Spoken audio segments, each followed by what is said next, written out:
An awesome #1 contenders match for the tag team titles, 2 humongous upsets, and yes, the conclusion to that video you just saw.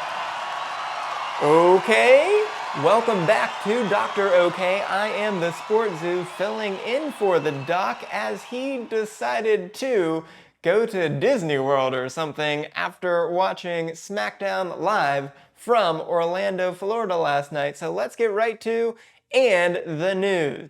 Well, we had an amazing #1 contenders match between the Street Profits and DIY. It was incredible, high-paced tag team wrestling. Well, there was just so much going on. Let's go right to the frenetic conclusion. Once DIY blocked a 450 splash by Montez Ford, DIY hit the Shatter Machine, but they were unable to meet in the middle as Dawkins grabbed Gargano's legs. So the Street Profits turned things around and landed their own revelation finisher, but that was broken up too for DIY to counter with their own big move, landing a super kick fairy tale ending combo finisher that Dawkins amazingly was able to kick out of. However, Dawkins recovered and he was able to catch a springboard spear by Gargano and turned it into a silencer, which led to the Street Profits putting it away for good, landing that super blockbuster to win the match and become the #1 tag team contenders. They have now won 3 straight traditional tag matches, improving to 500 at 4-4, and more importantly, will get a shot at the Bloodline next.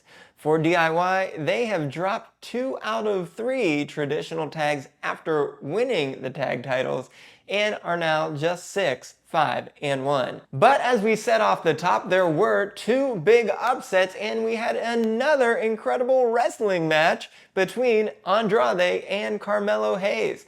And I guess the third time was the charm for Hayes as he managed to learn a few more things to get the better of Andrade, even though Andrade had most of the offense in this match with a very nice moonsault onto the floor, then an amazing Spanish fly from the top rope. And after landing his patented spinning back elbow, he went to deliver the message, but Hayes was able to turn it around and eventually roll him up for the pin and to get his first win in 3 matches against Andrade. However, Hayes couldn't stop gloating after finally picking up a win. You would think he was used to winning with all of that extracurricular activity after the match, but eventually Andrade got just a little bit worn out by it and he slapped Hayes, and the brawl was on between the two of them and they kept fighting until WWE officials had to finally break it up. As for the match itself, Hayes stopped a 4-match losing streak in one-on-one matches and goes to just 2-6-1.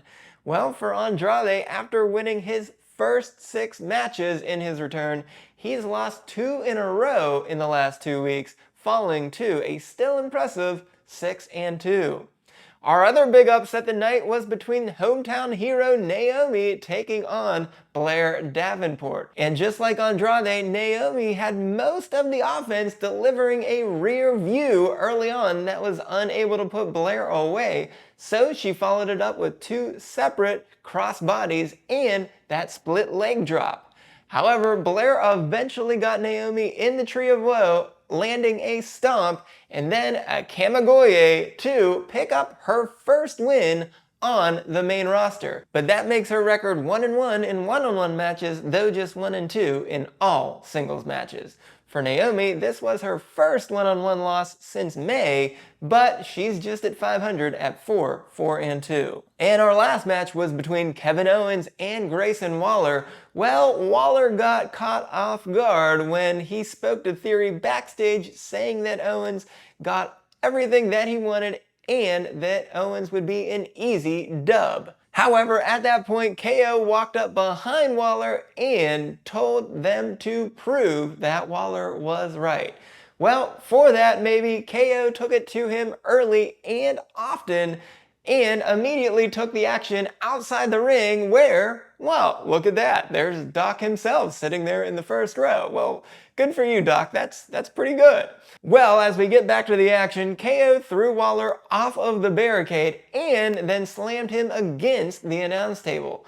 And then he decided to attack Austin Theory, I guess so that Theory wouldn't be able to do the same to him.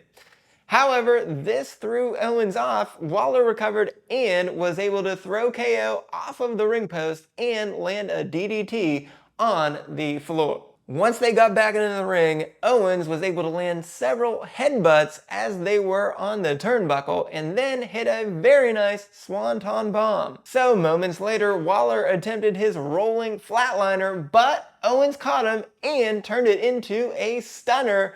But I guess he didn't quite want to finish it off right there as he decided to pick him up and land a pop-up powerbomb to get the pin. But KO still was not satisfied as he grabbed Waller off of the floor, threw him into the outside, and just as he was about to powerbomb Waller through the announce table, Theory finally was able to make the rescue for him, throw KO back into the ring, and went for 2 steel chairs. But at that point, Cody Rhodes came in and made the save for KO, and they both grabbed chairs and landed several shots on both members of A-Town Down Under.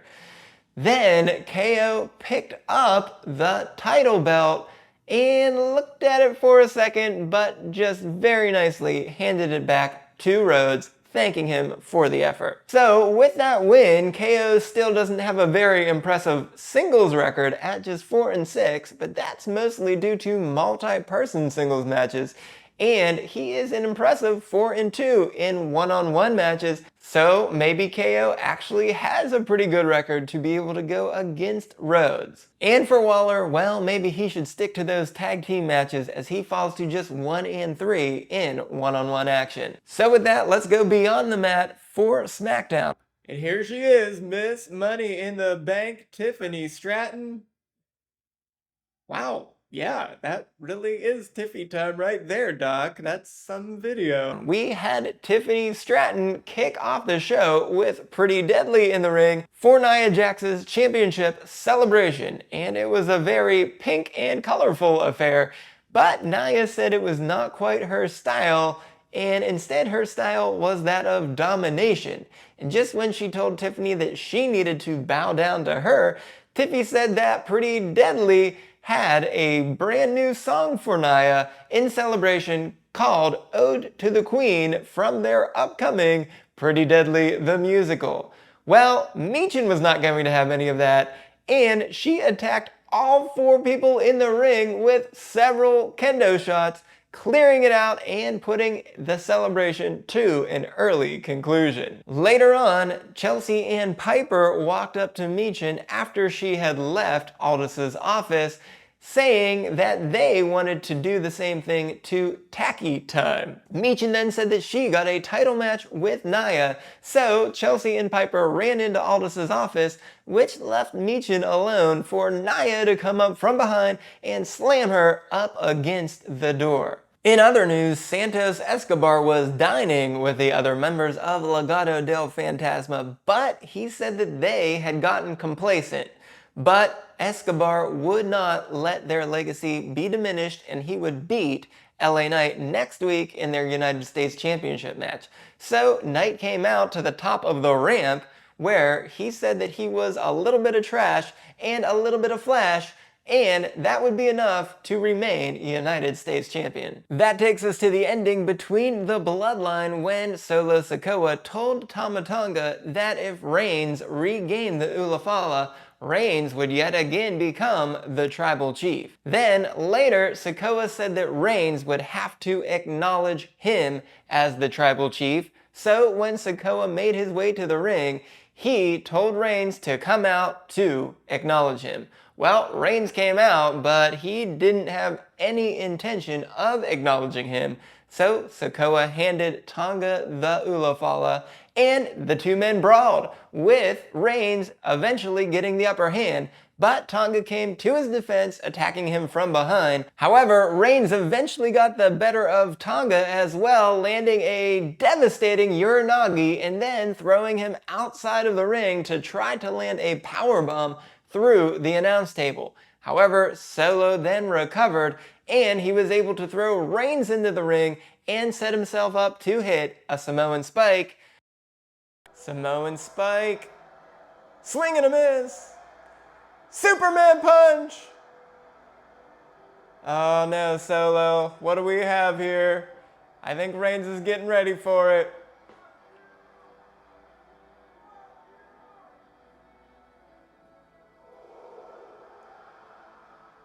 Spear! Spear! Well, at that point, the ring was wide open and the ULAFALA was just sitting in the corner. Reigns slowly walked over to it, picked it up, and put it around his neck to become the tribal chief once more. Except that Jacob Fatu made his return still wearing a walking boot on his injured ankle and delivered a super kick to Reigns and then continued to attack him, throwing him into the ring post and hitting a hip attack, which led to all three members of the bloodline sending Roman through the announce table with a triple powerbomb. And then they threw him back into the ring and put up the ones to end the show with Sikoa still as the tribal chief. So with that, let's go ringside to Dr. O'Kay for the STFs. Alright, SportsZu, here you go. Here's our STFs of the week live from ringside. First, we had Nation pick up a 1-week suspension for attacking Tiffy, Naya, and both members of Pretty Disney with a kendo and doing a very good job of taking them down 4-1. Later, we are going to have to give fines to both Andrade and Carmelo Hayes because Hayes just would not let Andrade go after the match. However, Andrade did swing first, so we'll have to get them notified. I guess they both kind of deserve it.